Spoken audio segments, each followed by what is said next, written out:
viongozi na ndugu wananchi, katika uchaguzi huu tulikuwa wagombea 17 kutoka vyama mbalimbali vya siasa nchini tukiwania nafasi ya urais wa Jamhuri ya Muungano wa Tanzania. Napenda kuwashukuru sana wenzangu 16 ambao kwa hakika wameonyesha ukomavu wa kidemokrasia kwa kuendesha kampeni ambazo tulishindana kwa hoja na sote tulionyesha kuwa siasa sio vita.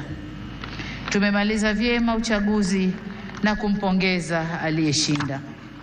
Aidha, nitumie fursa hii pia kumpongeza sana Rais wa Zanzibar na Mwenyekiti wa Baraza la Mapinduzi, Mheshimiwa Dr. Hussein Mwinyi na vyama vya siasa vilivyoshiriki uchaguzi Zanzibar kwa kumaliza uchaguzi kwa salama na amani.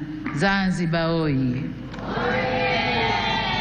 Pongezi zangu pia ziwaendee wote walioshinda kwenye nafasi za ubunge, ujumbe wa Baraza la Wawakilishi na udiwani kote nchini. Kwa wote niwaambie, uchaguzi umekwisha. Sasa baada ya kuapa, tukafanye kazi ya kulijenga taifa letu na kujenga utu wa Mtanzania. Waheshimiwa marais, viongozi, ndugu wananchi, shughuli inakuwa nzuri na ya kufurahisha ikihudhuriwa na ndugu zako wanaokupenda.